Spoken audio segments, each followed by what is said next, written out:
أول خطوة في التغيير ننظف التلاجة، ننظف المطبخ. يعني ايه ننظفهم؟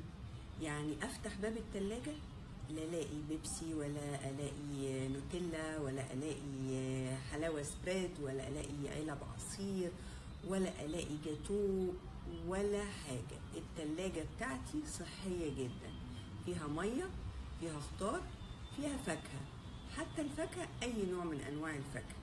تمام؟ دي التلاجة.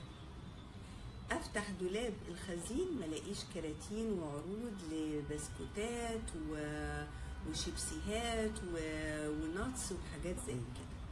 هتقوليلي ما انا عندي عيال صغيرين بياكلوا؟ لا، الاطفال الصغيرين اللي احنا بنأسسهم على ان الحاجات دي حاجات من اساسيات البيت هيجوا بعد 10-15 سنة برضو عندهم نفس المشكلة.